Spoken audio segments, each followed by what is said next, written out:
దేవునికి మహిమ కలుగును గాక. ఈ స్థలంలో చేరిన పరిశుద్ధులందరికీ మన రక్షకుడైన యేసుక్రీస్తు నామములో అందరికీ వందనాలు. గట్టి చెప్పండి కాస్త. Thank you very much. ఈ 3 దినాల సభలో దేవుని వర్తమానం అందించుటకు ప్రేమతో ఆహ్వానించిన దేవుని దాసులు జాన్ ప్రభాకర్ అన్న గారికి, అలాగే బాధ్యత గల వారికి నా ప్రత్యేకమైన వందనాలు తెలియజేస్తున్నాను. అనుభజ్ఞుల దేవుని దాసులు శ్యాంబాబంకుల గారితో, భవానీ శంకర్ గారితో వేదికను పంచుకున్నటకు దేవుడిచ్చిన కృపను బట్టి దేవుని స్తుతిస్తూ ఉన్నాను. మన వాక్య ధ్యానం నిమిత్తమై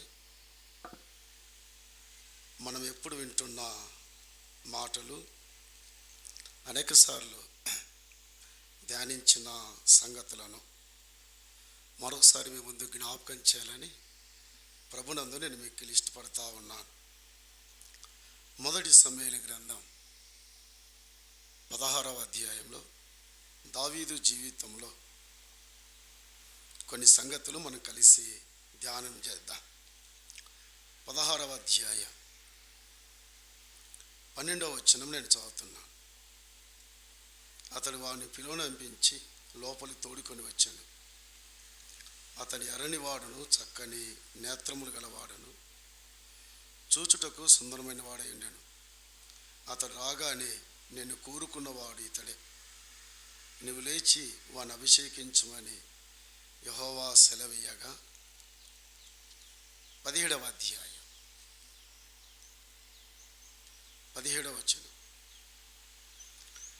యెషయి తన కుమారుడైన దావీదుని పిలిచి, నీ సహోదరుల కొరకు వేయించిన ఈ గోధుమలలో ఒక తూమెడును, ఈ 10 రొట్టెలు తీసుకొని దండులో ఉన్న నీ సహోదరుల దగ్గరకు త్వరగా పొమ్ము. చదవబడిన లేఖన భాగాలను దేవుడు మన ఆత్మల కొరకే తానే దీవించి ఆశీర్వదించును గాక. చిన్న ప్రార్థన చేసుకుందాం. పరిశుద్ధుడైన మా తండ్రి, పరలోకమందున్న ప్రియ ప్రభువా, ఈ మధ్యాహ్న వేళ మీకు స్తోత్రాలు స్తుతులు చెల్లిస్తూ ఉన్నా. మీ కుమారుడైన యేసుక్రీస్తు ద్వారా మాకు ఇచ్చిన మీ రక్షణను బట్టి స్తుతిస్తున్నా. ఈ 3 దినాల సభలో ప్రారంభ కూడికలో మీ దాసులు శ్యాంబాబంకుల గారిని, భవానీ శంకర్ గారిని, సహోదరుల మీద ఆంటీని మీరు వాడుకున్నందుకు స్తుతిస్తూ ఉన్నాం. ఈ కూడికను మీరు అలంకరించని తండ్రి, మా మధ్యలో మీ కుమారుడైన యేసుక్రీస్తుని మీరు విశేషంగా ఘనపరిచి హెచ్చించుమని మీ సన్నిధిలో ప్రార్థన చేస్తున్నా. చేరి వచ్చిన మా అందరితో మీరు మాట్లాడండి. మీ వాక్య వెలుగులో మా హృదయాలను తాకుమని మీ సన్నిధిలో ప్రార్థన చేస్తున్నా. చేరి వచ్చిన పరిశుద్ధులను ఆశీర్వదించుమని మా రక్షకుడు మీ కుమారుడైన ప్రభువైన యేసుక్రీస్తు నామములో స్తుతించి అడిగి వేడుకుంటున్నా మా తండ్రి. ఆమేన్.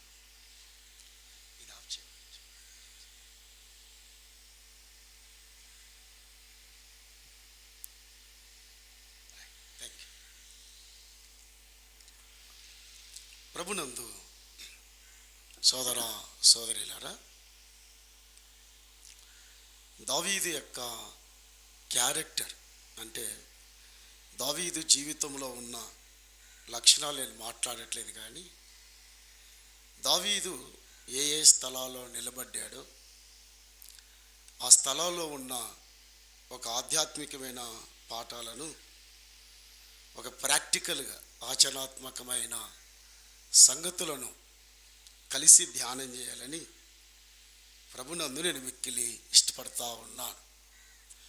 దావీదుని గురించి పలుమార్లు మనం విన్న సంగతులే, ధ్యానం చేసిన సంగతులే, మనము కూడా ఇతరులకు బోధించిన సంగతులే. కాబట్టి జస్ట్ కొన్ని అతని జీవితంలో ఏ ఏ స్థలాల్లో నిలబడ్డాడో ఆ స్థలాల్లో ఉన్న ఆత్మీయ పాఠాలను పరిశుద్ధాత్ముడు మనకు అందిస్తుండగా కలిసి నేర్చుకుందాం.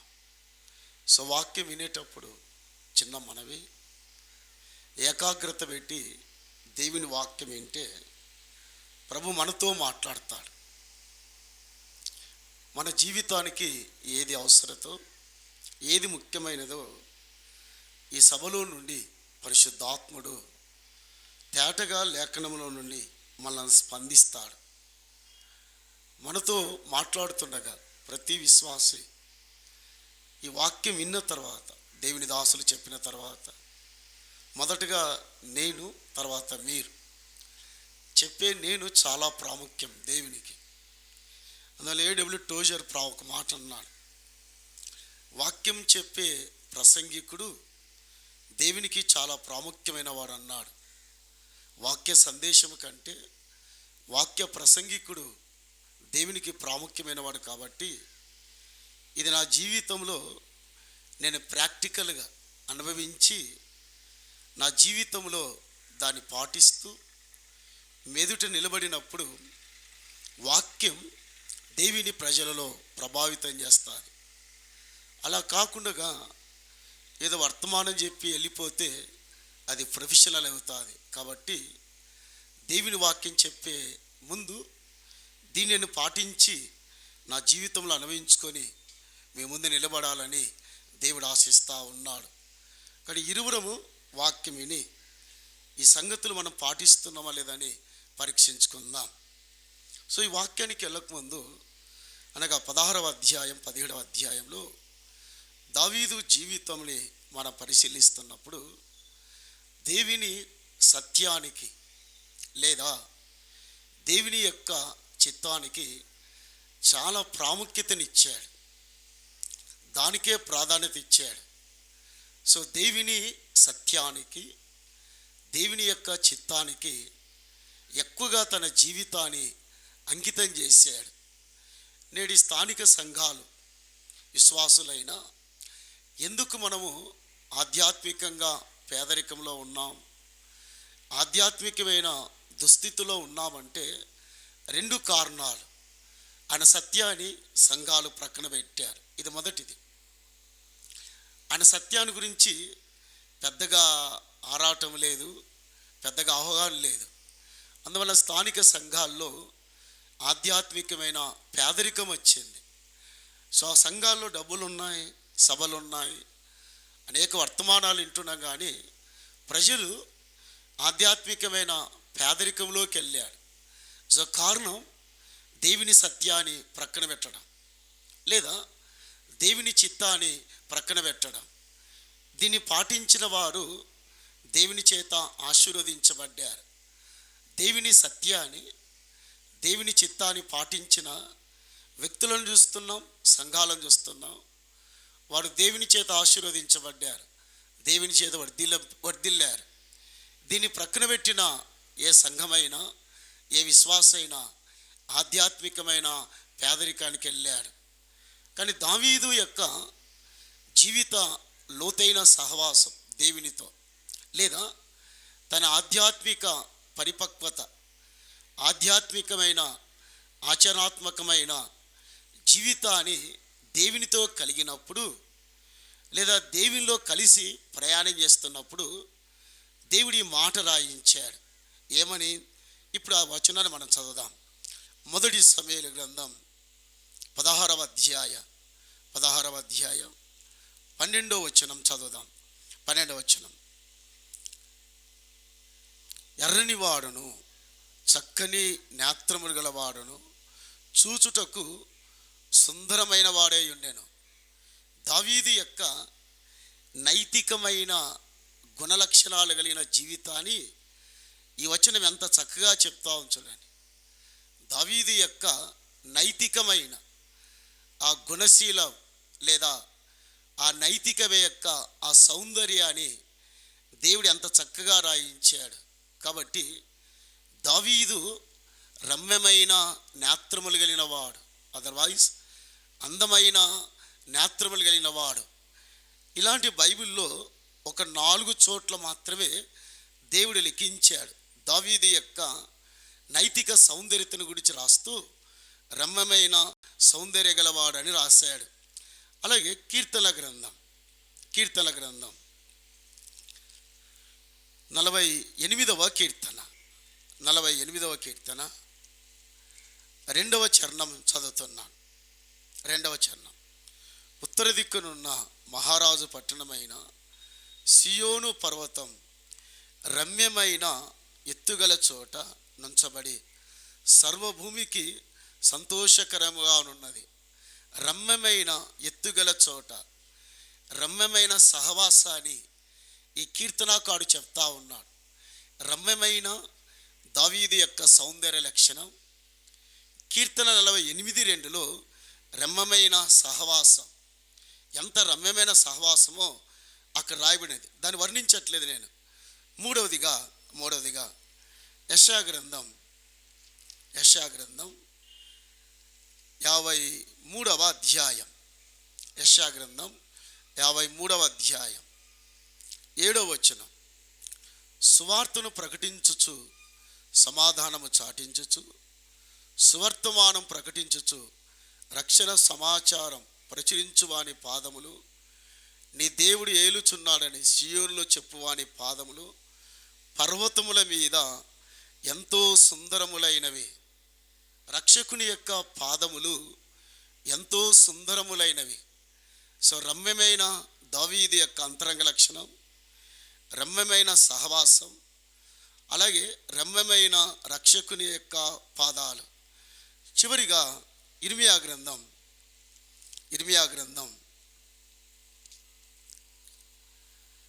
18వ అధ్యాయం.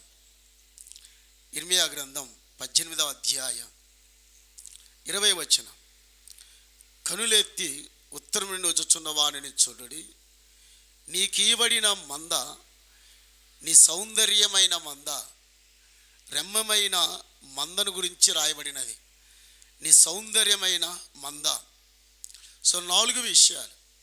రమ్యమైన దావీదు యొక్క లక్షణం, రమ్యమైన సహవాసం, రమ్యమైన రక్షకుని యొక్క పాదాలు, రమ్యమైన సౌందర్యమైన దేవుని మంద. కానీ ప్రియులారా, మన సౌందర్యత అనగా బయట సౌందర్యతను గురించి చెప్పట్లేదు దేవుడు. మన అంతరంగిక సౌందర్యత, మన అంతరంగిక ఆ అందం ఎలాగ బయటకు వస్తుందంటే, ఎవరైతే ఏ విశ్వాస అయినా, ఏ దేవుని సేవకుడైనా, ప్రజలైనా లేదా పెద్దలైనా ఈ యొక్క దేవునితో ఆ లోతైన సహవాసం కలిగినప్పుడు, దావీదు తన జీవితంలో తన నైతిక సౌందర్యతను ఎలా బయటికి తీసుకొచ్చాడు? రీజన్ ఎలాగంటే, దేవునితో చాలా లోతైన సహవాసం కలిగి ఉన్నాడు. గాలి తుఫానులో నుండి తను తయారు చేయబడలేదు. So let me repeat. గాలి తుఫానులో నుండి తను తయారు చేయబడలేదు. దేవుని యొక్క అంతరంగమైన పాఠశాలలో లేదా దేవుని పరిశుద్ధ స్థలములలో ఒక వ్యక్తి దేవునితో సహవాసం చేస్తే మన క్యారెక్టర్ అనేది, మన జీవితంలో ఉన్న లక్షణాలు బయటకు వస్తాయి.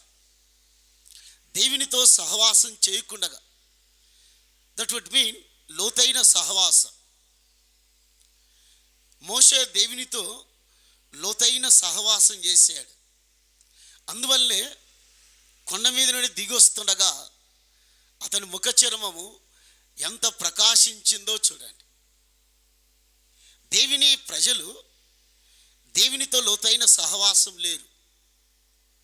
ఆ లోతైన ఆ అనుబంధం లేదు కాబట్టి మన క్యారెక్టర్ ఏమిటో లోకానికి తెలియట్లేదు.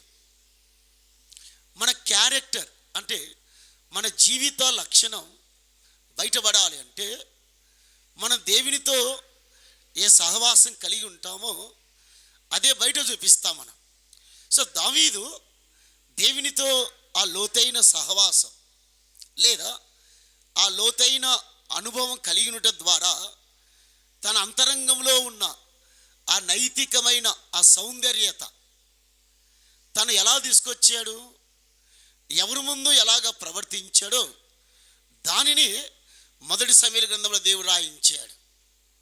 అలాగే విశ్వాసులారా, ఆయన ప్రజలమైన మనము మన క్యారెక్టర్ అంటే మన జీవితం బయటపడాలి అంటే మీ క్యారెక్టర్ సో మీరు ఎలాంటి వారో విశ్వాసులకైనా లోకానికైనా తెలియాలంటే నువ్వు ఎక్కడైతే ఎవరితో సహవాసం చేస్తున్నావో, ఒకవేళ దేవునితో ఆ అంతరంగ సహవాసాన్ని మనం చేయగలిగితే, మనం అలా జీవించగలిగితే మన క్యారెక్టర్ అనే పాత్ర, మన జీవిత పాత్ర తోటి వారికి అర్థమవుతుంది, లేదా బయటి వారికి తెలుస్తుంది. కానీ దావీదు అలాంటి మంచి లక్షణాలు యవన ప్రాయంలో నేర్చుకున్నాడు. దేవుని సన్నిధానంలో అంతరంగ పరిశుద్ధ స్థలంలో ఒక విశ్వాసి, ఒక సేవకుడు దేవునితో సహవాసం చేస్తే ఆ అంతరంగ పరిశుద్ధ స్థలంలో నుండి మన అడుగుజాడలు బయటికి తేవచ్చు. ఇతరులు చూచున్నట్లుగా ఏ దేవునితో రహస్యమైన పరిశుద్ధ స్థలంలో దేవునితో నువ్వు ఎలా సహవాసం చేస్తావో, నువ్వు బయటకు వస్తుండగా ఆ అడుగుజాడలు ప్రజలు చూడగలుగుతారు. బ్రదర్ అండ్ రైటులో విలియం ట్రీగర్ ఒక మాట అన్నాడు, ఒక విశ్వాసి దేవుని సన్నిధానంలో ఎక్కువగా కాలం గడిపి దేవునితో ఎక్కువగా మాట్లాడి అతడు బయటకు వస్తుండగా అతని అడుగుజాడలు ప్రజలు చూడగలుగుతారన్నాడు. ఈరోజు లోకం ఎందుకు మనం చూడలేకపోతుంది? మన క్యారెక్టర్ ఏమిటో ప్రజలకు అర్థం కావాలి అంటే, వారు గ్రహించాలంటే ప్రతి విశ్వాసి దేవుని అంతరంగములో లేదా అంతరంగ ఆ పరిశుద్ధ స్థలములో దేవునితో ఏకాంతాన్ని అనుభవించాలి. మోషలాగా మనం ఉండాలి, ఒక దావీదులాగా ఉండాలి.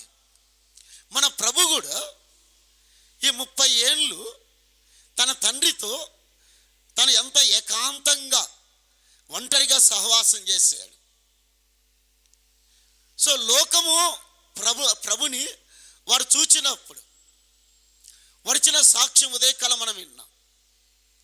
ఈ క్యారెక్టర్ అనే ప్రభు యొక్క ఆ జీవిత గుణలక్షణం ఎలాగా ఆయన చూపించగలిగాడు?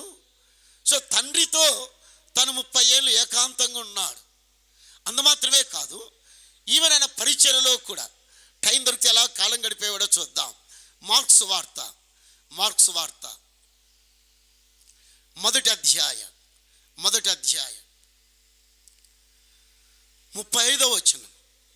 ఆయన పెందలకడ లేచి ఇంకను చాలా చీకటి ఉండగానే బయలుదేరి అరణ్య ప్రదేశమునకు వెళ్ళి అక్కడ ప్రార్థన చేయుచుండెను. ప్రభు యొక్క మాదిరి అక్కడ ప్రార్థన చేయుచుండెను. ప్రభువుకు అది అవసరత లేదు, కానీ మన యొక్క ప్రయోజనం నిమిత్తమై లేదా మన అవసరం నిమిత్తమై మనం ఆయన సన్నిధానములో తండ్రి అయిన దేవునితో ఆయన కుమారుడైన యేసుక్రీస్తు ఆ ఏకాంతమైన సహవాసం, సో అంతరంగిక ఆ గది దేవుని కుమారునితో మనం ఎక్కువ సహవాసం చేయగలిగితే మన క్యారెక్టర్ ఏమిటో ఇతరులు తెలుసుకోగలుగుతారు. మన జీవితం ఇతరులకు అర్థం కావాలి అంటే, అమ్మా అయ్యా పరిశుద్ధులారా, దేవుని బిడ్డలారా, ఇతరులు మనలోని ప్రభుని చూడగలగాలంటే ప్రతి విశ్వాసి దేవునితో ఏకాంతంగా ఉండాలి. అప్పుడే మన సౌందర్యత, మన నైతికత బయటకు వస్తుంది. అలాగైతే దావీదు తన సౌందర్యమైన అందమైన లక్షణాన్ని 3 కోణాలు చూపించాడు. ఈ మధ్యాహ్నంలో ధ్యానం చేద్దాం. తన సౌందర్యశీలత, తన సౌందర్యమైన లక్షణాన్ని తను ఎలా ప్రదర్శించాడో 3 చోట్ల దేవుడు మన కొరికే రాయించాడు. ఒకటి, తండ్రితో తన సౌందర్యత ఏమిటో చూద్దాం. రెండవది, తన సహోదరుడైన ఏలియాబుతో తన సౌందర్యతను చూద్దాం. మూడవది, తన కుమారుడైన సొలొమోనుతో తన సౌందర్యతను చూద్దాం. సో 3 కోణాల్లో తండ్రితో తన ఇంటిలో ఉండగా తన సౌందర్యాన్ని అంతరంగంలో దావిదిలో ఉన్న ఆ నైతిక సౌందర్య లక్షణాన్ని దావీదు ఎలా బయటికి తెచ్చాడు. రెండవది, యుద్ధంలో ఏలియాబు మాట్లాడుతుండగా తన సౌందర్యతను ఎలా తీసుకొచ్చాడు. వృద్ధాపములో సొలొమోను దగ్గర తన సౌందర్యతను ఎలా తెచ్చాడో చూద్దాం. వెళుదాం. మొదటి సమూయేలు గ్రంథం 17వ అధ్యాయం 17వ వచనం. యెషై తన కుమారుడైన దావీదుని పిలిచి, నీ సహోదరుల కొరకు వేయించిన ఈ గోధుమలలో ఒక తూమెడు గొర్రెలను తీసుకొని దండులోనున్న నీ సహోదరుల ఎదుట త్వరగా వెళ్ళము. 20వ వచనం. దావీదు ఉదయమున లేచి, సోదరులారా, పరిశుద్ధులారా, తన తండ్రి ఇంటిలో దావీదు ప్రదర్శించిన 3 నైతికమైన సౌందర్యమైన లక్షణాలు, 3 విషయాలు. నంబర్ 1, ఒక పనివానిగా తండ్రి ఇంటిలో దావీదు ఎలాగున్నాడు. రెండవదిగా, ఒక గృహ నిర్వాహకునిగా తండ్రి ఇంటిలో ఎలాగున్నాడు.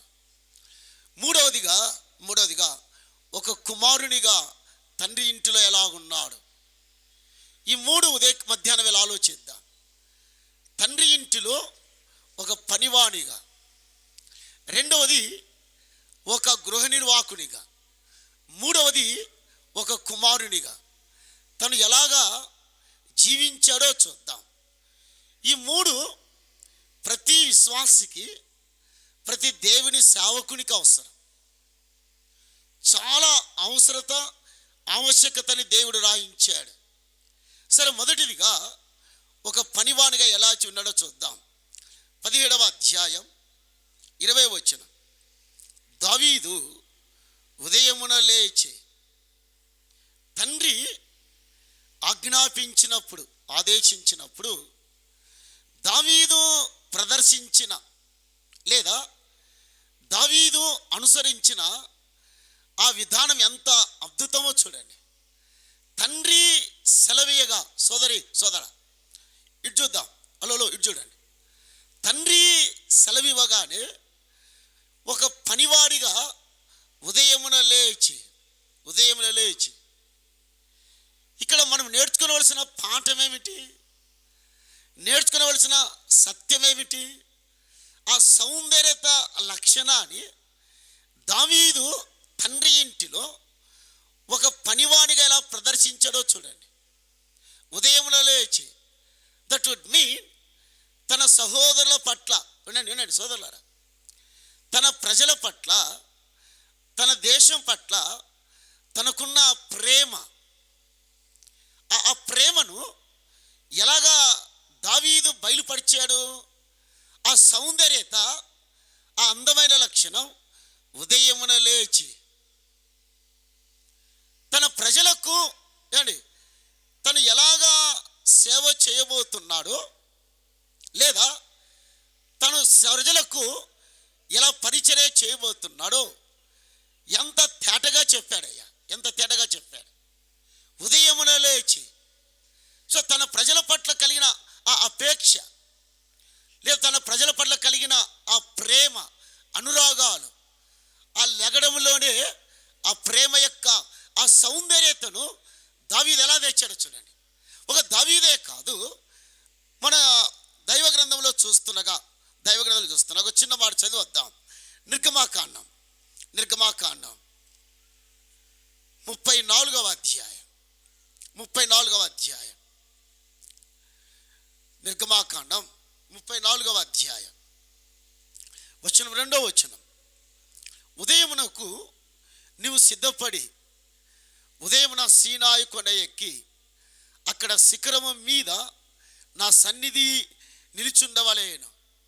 మోషే కూడా తన ప్రజల పట్ల కలిగిన ఆ ప్రేమ, అనురాగాలు, ఆ పరిచర్య కొరకే పెందలకడ లేచి ఉదయమున సీనాయి పర్వతం మీద దేవుని సన్నిధిలో నిలబడి ఉండాలి. దేవుడు పలుమార్లు సీనాయి కొండ మీదకి ఎక్కి రమ్మన్నప్పుడల్లా, సో దావీదు ఎలాగ వెళ్ళాడో అందుకంటే ముందుగా సో మోషే పెందలకడ లేచి, ఈ రెండు వ్యక్తులను మనం పరిశీలించినప్పుడు సోదరా సోదరి, వారు దేవుని పని కొరకే ఎలా అంకిత భావమై ఉన్నారో చూడండి. ఎలా వారు డెడికేట్ అయ్యారు. సో యవన ప్రాయంలో వారు దేవుని ప్రజల పట్ల, దేవుని కార్యము పట్ల, దేవుని యొక్క పరిచర్య పట్ల తమ్మును తామే ఇలా అప్పగించుకున్నారు. మన ప్రభు కూడా లూకాసు వార్త 6వ అధ్యాయం 12లో ఆయన కొండ మీద ఏకాంతముగా, పెందలకడ ఏకాంతంగా ప్రజలను ప్రేమించే వ్యక్తి, వినండి బాగా, పరిశుద్ధులను ప్రేమించే వ్యక్తి, పరిశుద్ధులకు పరిచర్య చేసే వ్యక్తి, వారు ఎలాగ డెడికేట్ అయి ఉంటారు. వృద్ధాపములో కాదు, రిటైర్డ్ అయిన తర్వాత సేవ కాదు బ్రదర్, వాలంటరీ రిటైర్డ్ కాదు ఇది. సో దేవుని ప్రజలకు వారు ఎలాంటి పరిచర్య చేసేవారు, ఆ యవన ప్రాయంలో వారు కలిగిన ఆ ప్రేమ, ఆప్యాయత, అనురాగాలు అటు దావీదులో కనబడుతుంది, ఇటు దైవజనుడైన మోషేలో కనబడుతూ ఉంది. దీనినే దావీదు జీవితంలో ఒక పర్యాయం, అది చదివి మళ్ళీ వద్దాం. కీర్తన గ్రంథం 92వ కీర్తన 92వ కీర్తన కీర్తన గ్రంథం 92వ కీర్తన 13వ వచనం చదవమా. యెహోవా మందిరములో నాటబడిన వారై వారు మన దేవుని ఆవరణములో వర్ధిల్లుదురు. నాకు ఆశ్రయ దుర్గమైన యెహోవా యథార్థవంతుడు, ఆయన యందు ఏ చెడుతనమును లేదని ప్రసిద్ధి చేయనట్లే వారు ముసలితనమందు ఇంకా చిగురు పెట్టుచుందురు అని ఉంది. అక్కడ ఏముందండి బైబిల్, మీ బైబిల్లో ఏముంది అక్కడ? వారు ముసలితనమందు, ఇంకా అనే పదం హీబ్రూ భాషలో ఏముందంటే ఇంకా కూడా అని ఉంది, కూడా. సో ముసలితనములో కాకుండా ముందే అని దాని అర్థం. అక్కడ అర్థమైందండి. ఇంకా అనగా సోదరి అమ్మ పరిశుద్ధులు వినండి, ఇంకా వారు ఈ వృద్ధాపము రాకముందే, అంతకు ముందే వారు ఎలాగున్నారు? ఆత్మీయంగా వర్ధిల్లారు. ఈ వృద్ధాపములో కూడా ఇంకను వర్ధిల్లుదురు. దాని మీనింగ్ చూడండి. వృద్ధాపములో కూడా, ఇటు చూడండి సోదర, వృద్ధాపములో కూడా వారు తమ శరీర కోరికలు నెరవేర్చుకోవట్లేదు. వృద్ధాపములో వారి శరీర కోరికలకు బానిసలు కాలేదు. యవన ప్రాయములో వాళ్ళు ఎలాగా ఆత్మీయంగా వర్ధిల్లారో, వృద్ధాపములో కూడా ఇంకనూ వర్ధిల్లుచుందురు. ఈ మధ్య ఒక ఆయన 76 ఏళ్ళు ఆయన పేరు చెప్పకూడదు, అమెరికా దేశంలో సుప్రసిద్ధ రైటర్, సుప్రసిద్ధ బోధకుడు, రీసెంట్గా అమ్మ అర్జునన్న ఆయన ప్రసంగిస్తే అనర్గళంగా మాట్లాడతాడు, చాలా చక్కగా మాట్లాడతాడు. ఆయన బుక్స్ కూడా, ఆ బుక్ చదివితే మీరు ఏడుస్తారు, నేను ఏడుస్తారు. 76 ఏళ్ళు ఆయన 25 ఏళ్ళ అమ్మాయితో పాపములో పడ్డాడు. అమేజింగ్ బ్రదర్, ఎంత విచారకరం చూడండి. వృద్ధాపములో కూడా శరీర కోరికలు నెరవేర్చుకోకుండా, శరీరాశలో పడకుండగా వారు ఇంకను వర్ధిల్లుచుందురు. యవన ప్రాయములో దేవుని సేవ కొరకే, పరిచర్య కొరకే డెడికేట్ అయిన వారైన పరిశుద్ధులు యవన ప్రాయములో ప్రభులో ఆత్మీయంగా ఎలా ఎదుగుతున్నారో, వృద్ధాపములో కూడా కూడా అదే కొనసాగింపు ఉండాలి. ఎంతమంది ఆత్మీయ భ్రష్టులయ్యారు, ఆత్మీయంగా దిగజారిపోయారు.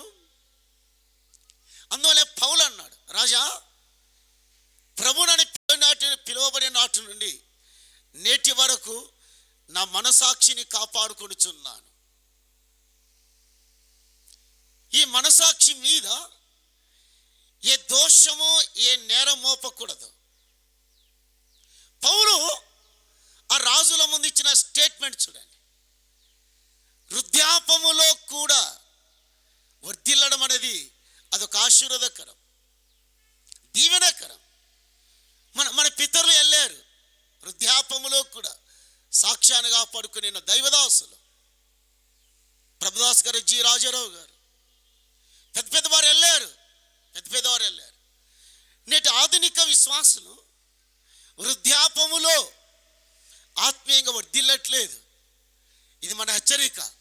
తండ్రి ఇంటిలో పనివాణిగా తన ప్రజల పట్ల, తన దేశం పట్ల, తన సహోదరుల పట్ల ఆ కలిగిన ప్రేమ ఉదయముల లెగిసి పెందల కడ లెగిసి.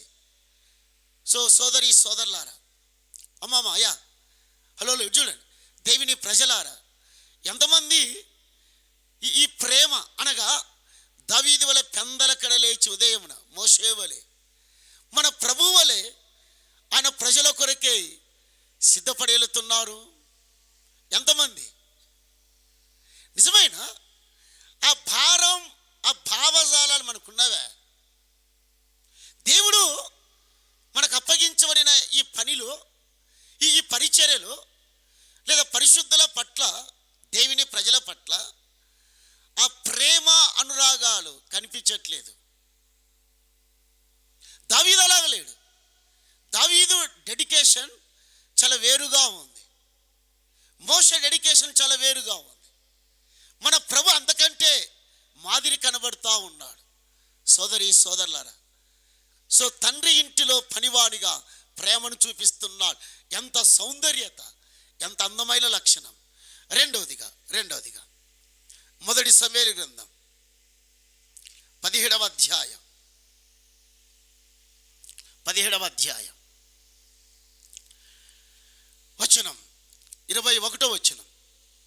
21 మధ్యలో ఒక మాట చదువుతున్నాను, ఆ భాగం చదివి నేను వెళ్ళిపోతాను. లేదా 20 వచనం. దావీదు ఉదయం లేచి ఒక కాపరికి గొర్రెలను అప్పగించి, రెండవది ఒక గృహ నిర్వాహకునిగా, ఒకటి ఒక పనివానిగా, రెండవది ఒక గృహ నిర్వాహకునిగా. మొదటిది సర్వెంట్, రెండవది స్టివర్డ్. దావీదు తండ్రి సెలవిచ్చిన వెంటనే తన మంద విషయమై, సోదరులారా ఒక్క నిమిషం నేను అక్కడ నిలబడదాం అనిపిస్తూ ఉంది. దావీదు ఇది అవకాశం దొరికింది యుద్ధాన్ని చూడడానికి, లేదా నాకు ఈ సమయం దొరికిందని మందను అడవి పాలు చేయలేదు. దావీదుకున్న మంచి సౌందర్యమైన లక్షణం ఏమిటంటే, తండ్రి ఇంటిలో దేవుడు తనకు ఏదో అప్పగించబోతున్నాడు. దావీదు ఎరిగి ఉన్నాడు చూడండి. దేవుడు తన చేతికి ఏదో ఇవ్వబోతున్నాడు. దానిని దావీదు గ్రహించిన వాడే తన తరం వారికి తను సేవ చేయాలా, తన తరం వారికి పరిచర్య చేయాలి. కాబట్టి ఈ యవన ప్రాయంలోనే ఒక మంచి గృహ నిర్వాహకునిగా, ఏ గుడ్ స్టీవర్డ్, దేవుని ఇంటిలో, వినండి పరిశుద్ధులారా విందాం, ఒక మంచి గృహ నిర్వాహకునిగా ఒక విశ్వాసి ఎలాగుండాలా, ఒక పెద్దలు ఎలాగుండాలా, సేవకులు ఎలాగుండాలో దావీదులోనే మనం నేర్చుకోవచ్చు. తన మందను కొద్ది కాలం ఎడబాసాలి, లేదా కొన్ని గంటలు ఎడబాయాలి. ఈ మందను ఎడబాస్తుండగా తను యుద్ధానికి వెళుతాడు. మనందరికి తెలుసు మంద అడవిలో ఉంటుంది. అడవిలో ఉండగా కాపరి లేనప్పుడు దాని పరిణామాలు, దాని ప్రభావాలు మనకు ఎరిగినవే. అడవి దొంగలు ఉన్నారు, వన్యమృగాలు ఉన్నాయి, అడవి మృగాలు ఉన్నాయి. ఈ మంద వాటిని తీసుకొని పోకుండగా, లేదా వాటిని చీల్చివేయకుండగా ఒక మంచి గృహ నిర్వాహకుడిగా తన మందను ఎలా అప్పగిస్తున్నాడో చూడండి. సోదరి, యాజ్ ఎ ఫ్యామిలీగా నేను మాట్లాడుతున్నాను. ఒక కుటుంబ యజమానునిగా, ఓ కుటుంబ గృహ నిర్వాహకుడిగా నీ భార్య పట్ల, మీ పిల్లల పట్ల మీరు ఎలా గృహ నిర్వాహకులుగా ఉన్నారు? We must give the account. మన కుటుంబానికి భర్తలుగా ఉన్న మనము దేవునికి లెక్క అప్పగించాలి. We have to give brother. మనం అప్పగించాలి.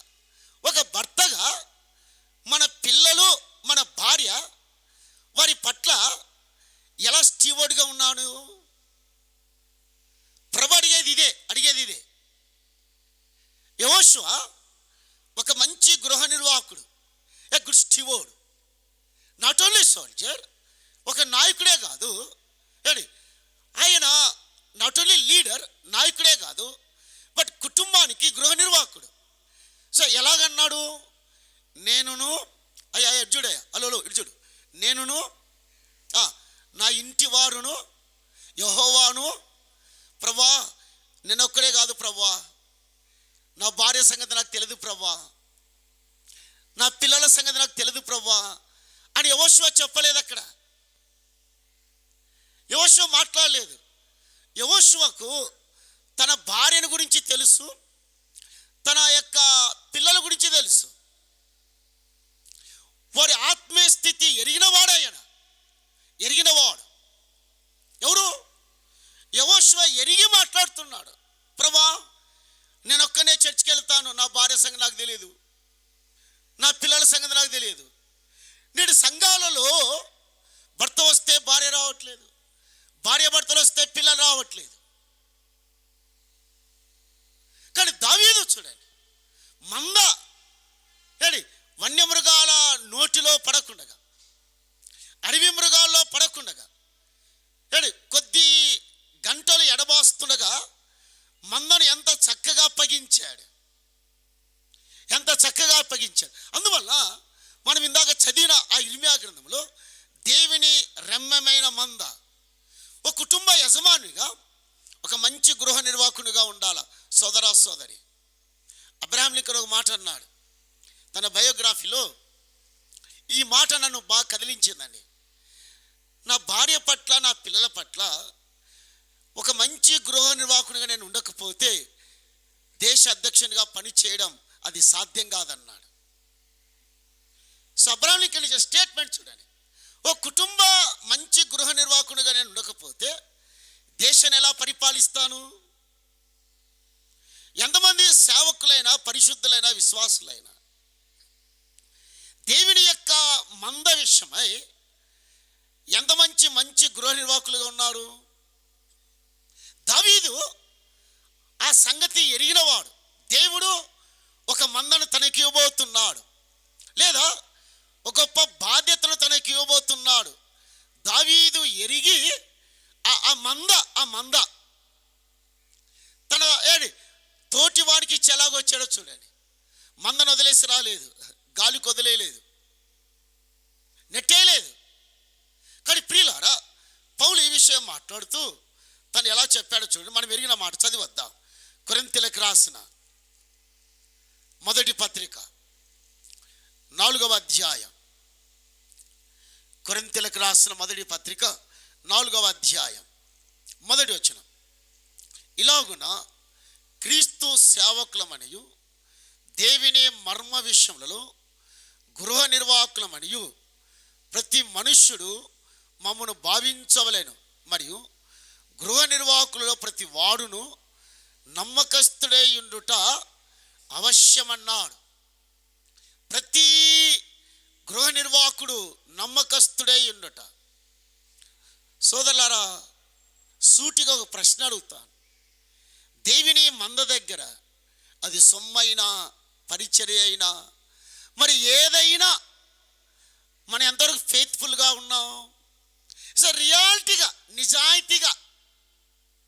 నిజాయితీగా భార్య పట్ల ఎంత నిజాయితీగా ఉన్నావు? భర్త పట్ల ఎంత నిజాయితీగా ఉన్నావు?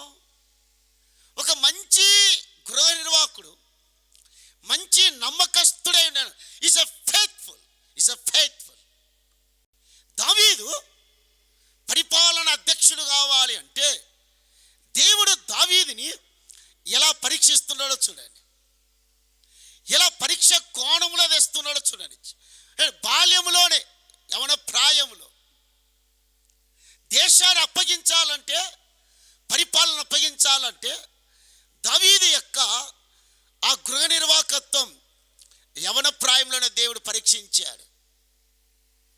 చాలామంది కుటుంబాలైనా, వెదర్ అసెంబ్లీస్లో ఉన్నవారైనా ఈ విషయంలో దేవుని ఎదుట నీవైనా మీరైనా నిజాయితీగా ఉన్నామా? ఈ విషయంలో దేవుని ఎదుట మంచి గృహ నిర్వాహకుని వలె క్రీస్తు న్యాయపీఠం ఎదుట నిలిచే ధైర్యం మనకుందా? బలానమ్మకమైన మంచి దాసుడు, బలానమ్మకమైన మంచి దాసురాల ప్రభు ఆయన చెప్పగలుగుతాడా? Can God say that one? He is the faithful, he is the faithful, she is the faithful.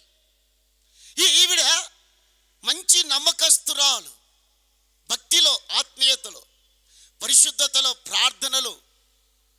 So what ever maybe, దావీదు తన సౌందర్యమైన లక్షణాలు ఎలా తెచ్చాడు చూడండి. తండ్రి ఇంటిలో పనివాడిగా ప్రేమను చూపించాడు. యుద్ధానికి వెళ్ళే సమయంలో ఎలాగ మంచి గృహ నిర్వాహకుడిగా మందని తన చేతికి అప్పగించి వెళ్ళాడు. పాడు చేయవలేదు మంద, అడవి మృగాల చేతికి అప్పగించలేదు. సటన్ ఎడబాస్ వస్తుంది కాబట్టి ఎలా వెళ్ళిపోయాడో చూడండి. మన ప్రభు ఎంత మాదిరిగా ఉన్నాడు, మాదిరిగా ఉన్నాడు. పౌలు ఎదలా మాదిరిగా ఉన్నాడు. ఈ రెండు మనకు తెలుసు కాబట్టి ఎక్కువసేపు నేను అక్కడ నిలబడను. ప్రభు తను వెళ్ళిపోయే టైంలో ప్రధాన యాజకుడిగా యోహాను సువార్త 17వ అధ్యాయంలో ఆ మంద విషయమై తండ్రికి ప్రార్థన చేస్తూ, సో తండ్రి చేతికి ఎలా అప్పగించాడో అక్కడ మనం చదవచ్చు. ప్రభు వెళుతున్నాడు, తండ్రి దగ్గరికి వెళుతున్నాడు. ఈ 11 మంది అపోస్తులను తనకి ఇవ్వబడిన ఆ చిన్న మంద విషయమై ప్రభు తీసుకున్న ఆ మంచి ఆ యొక్క తీర్మానం, ఆ సమర్పణ అది అసాధారణమైనది, అసాధారణమైనది. It's the uniqueness brother, uniqueness. అలాగే పౌలు మనం ఎరిగినట్టుగా ఆయన మిలెత్తులో పెద్దలు పిలిపించి, సో తను రోమాకి వెళుతుండగా ఈ సంఘాన్ని వారి చేతికి అప్పగించేటప్పుడు కూడా ఎలాంటి పదజాలం వాడాడు. దేవుడు తన స్వరక్తం ఇచ్చి సంపాదించిన తన సంఘం మీ చేతికి ఇస్తున్నాడు. So God is hand over to you. ఈ మంద మీ చేతిలో ఉంటుంది. తోడేలు వస్తున్నాయి, దుర్బోధ వస్తుంది. యూ హ్యావ్ టు హ్యావ్ ఫెయిత్ఫుల్గా ఉండండి, నమ్మకస్తులై ఉండండి. దేవుడు మీ చేతికి మందనిచ్చాడు. దుర్బోధ వస్తుంది. అసెంబ్లీలో నుండే బయలుదేరిన వ్యక్తులు వచ్చారు, భయంకర బోధలు చేస్తున్నారు. కానీ ఈ మంద విషయమై మంచి గృహ నిర్వాహకులుగా ఉండండి, మంచి నమ్మకస్తులై ఉండండి. సో తండ్రి ఇంటిలో పనివాడిగా ప్రేమను చూపించాడు, తండ్రి ఇంటిలో గృహ నిర్వాహకుడిగా నమ్మకస్తుడిగా ఉన్నాడు. మూడవదిగా మొదటి సమూయేలు గ్రంథం 17వ అధ్యాయం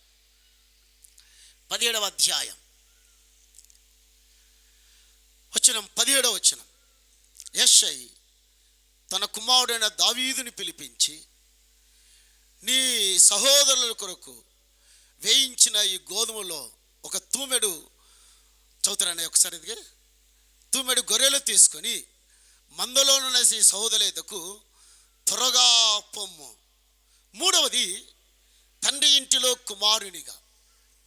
సోదరులారా, లెట్ మీ సే సంథింగ్. తండ్రి కుమారునికి ఆజ్ఞాపిస్తున్నాడు ఎక్కడికి వెళ్ళమని. చెప్పరే, ఎక్కడికండి? యుద్ధంలోకి వెళ్ళమంటున్నాడు. తండ్రి కమాండ్ చేస్తున్నాడు. సో ఒక్క కొటేషన్ అక్కడ నేను ఇవ్వాలని ఇష్టపడుతున్నాను. సోదరులారా, దావీదు యొక్క పాఠశాల తన ఇంటిలో శిక్షణ ప్రారంభించాడు. తను డిసిప్లిన్ అండి క్రమశిక్షణ అయినా లేదా ఎక్సర్సైజ్ అభ్యాసమైన తండ్రి ఇంటిలోనే నేర్చుకుంటున్నాడు. అందువల్ల భావిందాం, ఒక వ్యక్తి లోబడని వ్యక్తి లేదా లోబడానికి ఇష్టపడని వ్యక్తి నాయకత్వం చేయడానికి అనర్హుడు. లోబడే స్వభావం లేని వ్యక్తి ఎన్నడూ కూడా నాయకుడిగా ఉండలేడు. దావీదు చూడండి, తండ్రి ఆజ్ఞాపించిన వెంటనే కుమారుడిగా తండ్రికి ఎదురు చెప్పలేదు, లేదా నేను ఎందుకు వెళ్ళాలో తండ్రి అని చెప్పలేదు, లేదా ఇప్పుడు అవసరత ఉందా తండ్రి అని అడగలేదు. తండ్రి చెప్పిన మరుక్షణమే వెంటనే తను ఎంత లోబడ్డాడు, ఎంత విధేయత చూపాడు చూడండి.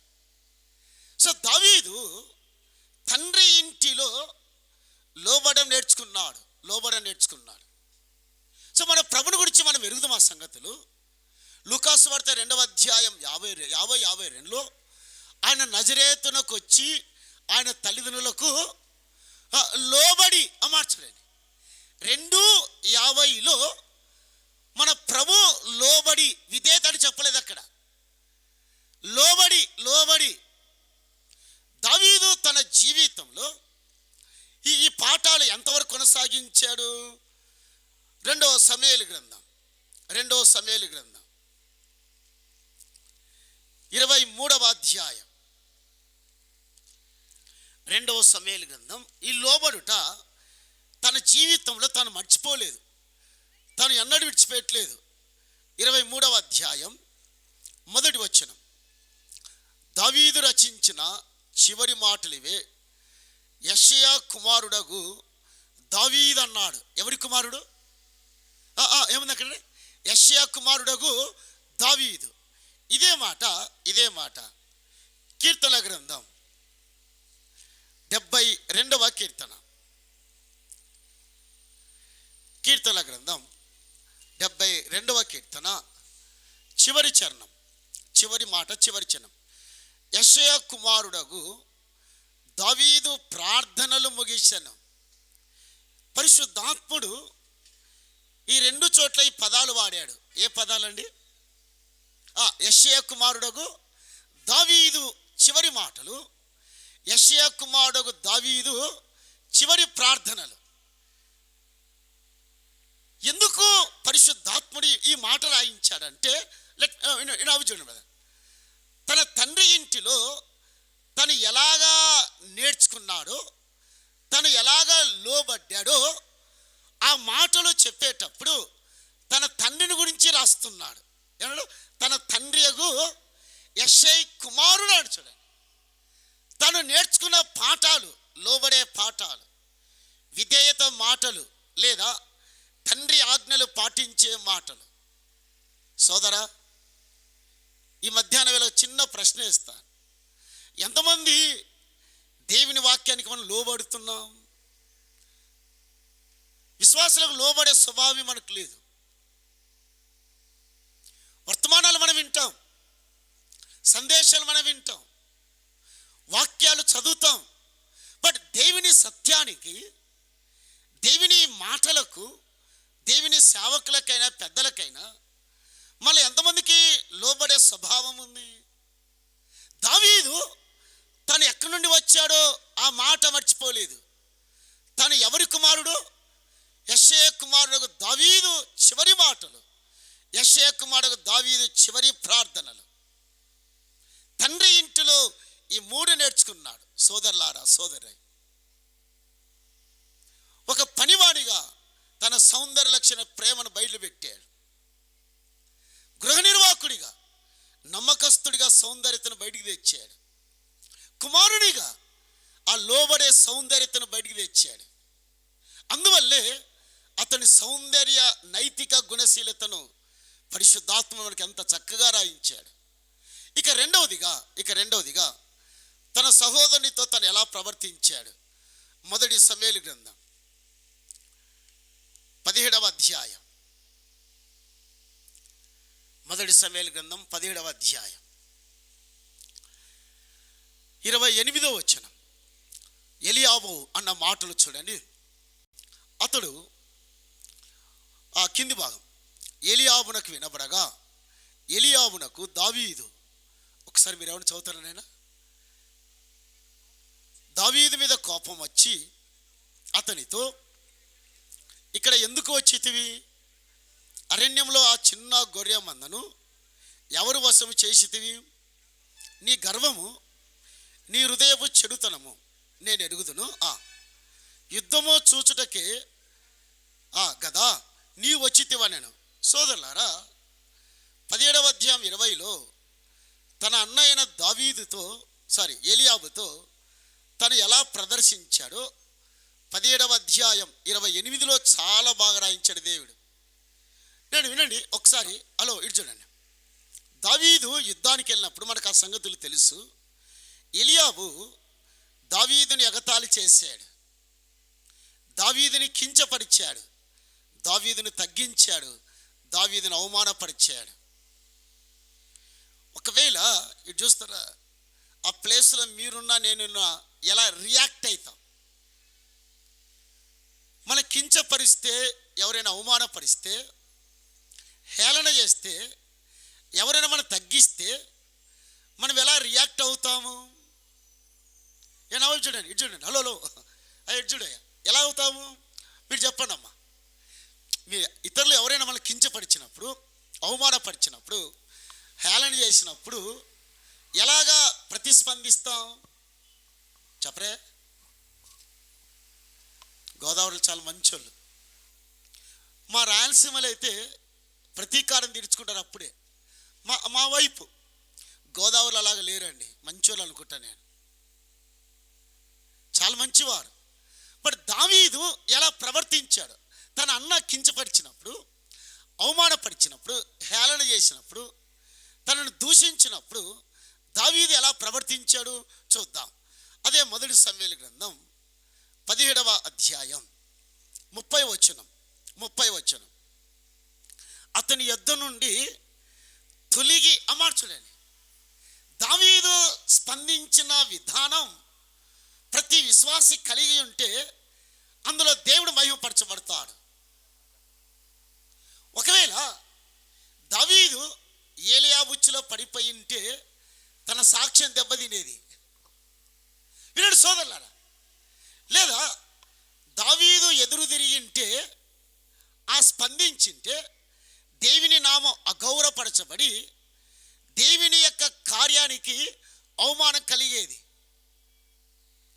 బట్ దావీదు అలా చేయలేదు, దావీదు అలా ప్రవర్తించలేదు. సోదరులారా, హలో వినండి. ఎలియాబు తన శరీరాన్ని బయటికి తెచ్చాడు. మన ఎవరు కూడా దావీదులాగా మన జీవితం ఉండాలి, బ్రతుకుండాలి.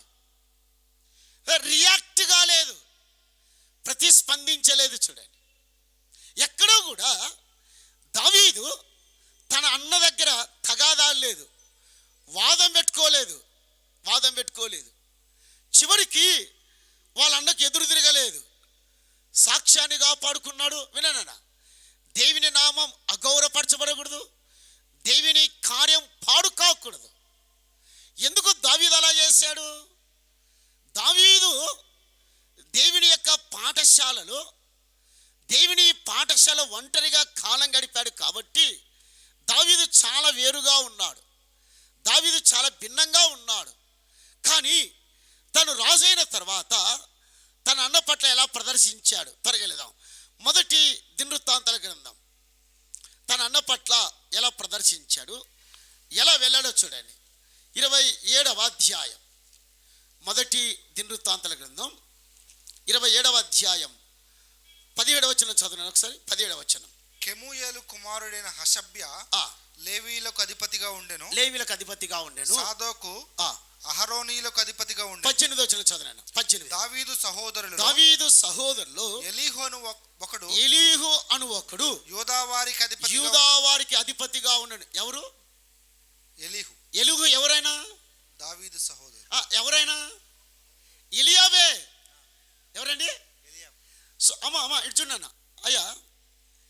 దావీదు ఇప్పుడు అధికారి అయి ఉన్నాడు. ఎటు చూస్తారా, దావీదు ఎలియాబు మీద ప్రతీకారం తీర్చుకోవచ్చు, అవునా కాదా చెప్పరే?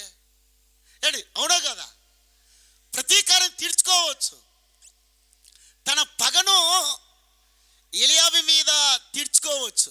ఒక్క మాట అడుగుతా సోదరులారా, దావీదు తన అన్నయ్యన ఏలియాబుకి అధికారం ఇవ్వడానికి కూడా అనర్హుడు అనర్హుడు అనర్హుడు. ఒకవేళ మనం ఏమంటామంటే ఈ భాష వాడతాం, నా చేతికి ఆయన దొరకాలా చెప్పరే? ఏం చేస్తారండి? టైం కోసం ఎదురు చూస్తున్నాం మనం. నాకు కీడు చేసిన వారు, హలో ఏంటి, నన్ను అవమానపరిచిన వారు, నా మీద చెడు చెప్పిన వారి కోసమే సమయం కోసం ఎదురు చూస్తాం. సమయం దొరికినప్పుడు ప్రతీకారం తీరుస్తాం, అవునా కాదండి చెప్పరే? కానీ దావీదు అలాంటి స్వభావం కలిగిన వాడు కాదు. దావీదు స్థానంలో ఎవరున్నా చేస్తాడు అది. కానీ దావీదు దేవుని హృదయానుసారుడు. దేవుని సంకల్పములే ముఖ్యం. తన స్వార్థము కంటే, తన స్వప్రయోజనం కంటే, ఏంటి, తన యొక్క ఆలోచన కంటే దైవ చిత్తం, దైవ సంకల్పం పట్ల తనకు కలిగిన ఆ మక్కువ ఎంత గొప్పది, ఎంత ఆశ్చర్యం సోదరులారా. అయిపోయిన టైం అయిపోయింది. కాబట్టి ఈ సాయంకాల వేళ ప్రభు మనకిచ్చిన ఆ వాక్యాన్ని చదివి ప్రార్థన చేసుకుందాం. ఏమని చెప్పాడు ప్రభు? ఎఫెసీయులకు రాసిన పత్రిక 4వ అధ్యాయం 32వ వచనం. ఒకని ఎడల ఒకడు దయ కలిగి కరుణాహృదయులై క్రీస్తునందు దేవుడు మిమ్మును క్షమించిన ప్రకారం మీరు ఒకని ఒకడు క్షమించుడి. తగాదాడాలా, అంతేనండి చెప్పరే? ఏముందండి? మీరు ఒకని ఎడల ఒకడు క్షమాపణ కలిగి ఉండండి. దావీదు ఏలియా పట్ల ప్రదర్శించిన ఆ నైతికత, సౌందర్యత దేవుడు ఎంత చక్కగా రాయించాడు సోదరులారా. తండ్రి ఇంటిలో దావీదు ఎలాగున్నాడో చూచా, ఏలియాబుతో ఎలాగున్నాడో చూచా. ఈ మాట చెప్పి వెళ్తాను. 1952లో కొరియా దేశంలో ఏడుగురు పిల్లలు వారి తల్లిదండ్రులను ఆల్రెడీ చంపేశారు. ఈ 7 పిల్లలు ఇలాంటి అడవి ప్రాంతంలో చిన్న డేరా వేసుకొని ఒక కొవ్వొత్తి పెట్టుకొని బైబిల్ చదువుతూ ఉన్నారు.